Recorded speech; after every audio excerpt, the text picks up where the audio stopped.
Wilujeng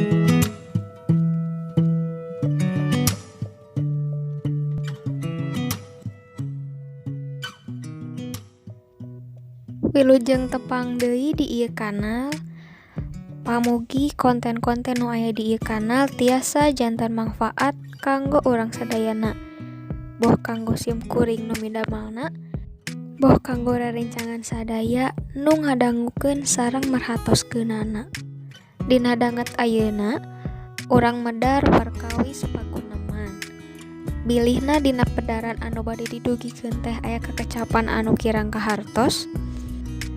Rerencangan sadaya tiasa ngintunkeun patarosanana ngalangkungan kolom komentar di handap atanapi tiasa dikintun kana alamat email nu aya dina deskripsi.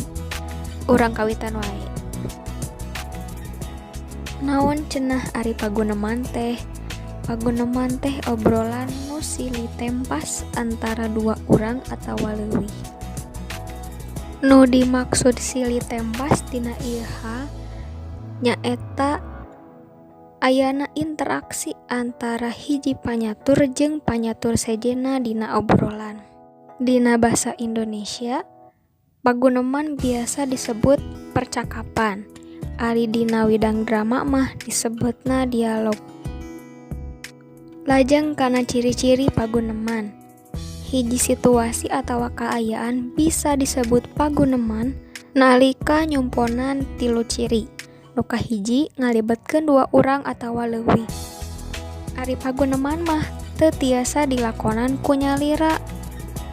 Dina ayana manusa ngobrol nyalira disebatna sanes paguneman atawa dialog, tapi monolog.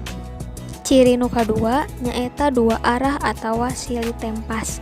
Nu dimaksud silih tempas di dieu teh hartina aya interaksi antara hiji panyatur jeung panyatur sejenna. Masing-masing panyatur bisa nepikeun pamikiranana ngaliwatan lisan dina eta obrolan. Ciri nu katilu nyaeta ngagunakeun kalimah langsung. Nu dimaksud kalimah langsung nyaeta kalimah nu dikedalkeun sacara langsung ku masing-masing panyatur dina hiji obrolan. Salajengna aya basa nu digunakeun dina paguneman. Umumna basa nu digunakeun dina paguneman mah aya dua. Nu kahiji basa loma, nu kadua basa hormat. Ari basa loma mah digunakeunna teh nalika urang ngobrol sareng rerencangan. Oge digunakeun nalika urang ngobrol sareng sobat anu tos dalit pisan jeung urang. Ari basa hormat mah digunakeunna teh nalika urang ngobrol sareng jalma anyar pinanggih. Maksudna jalma nu nembe tepang sareng urang nu teu kenal. Oge digunakeun nalika urang ngobrol sareng saluhureun, upamina sepuh, tatangi, sareng sanes kantena.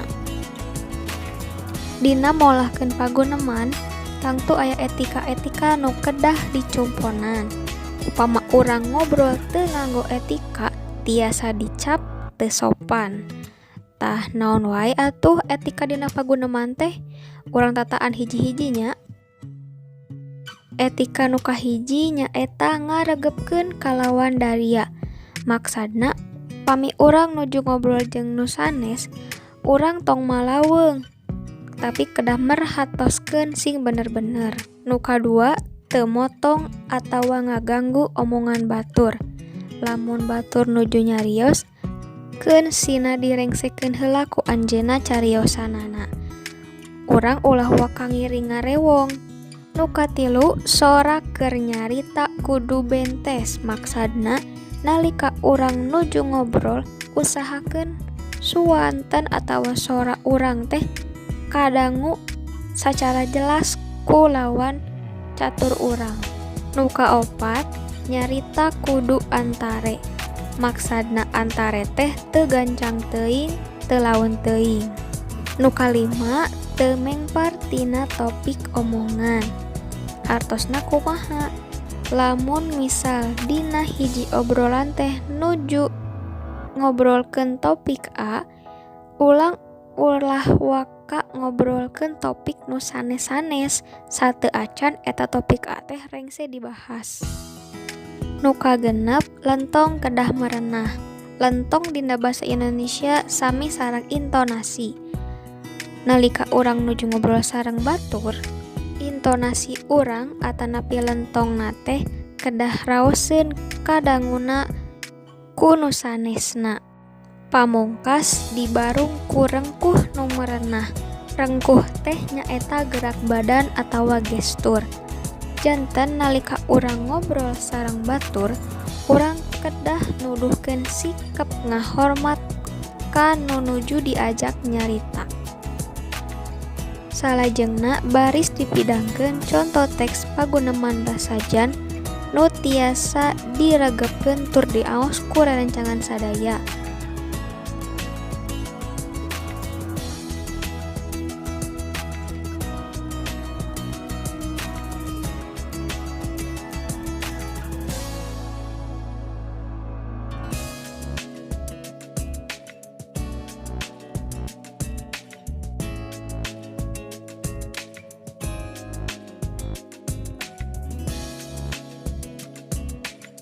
Panginten pedaran dina danget ieu dicekapkeun heula dugi ka dieu.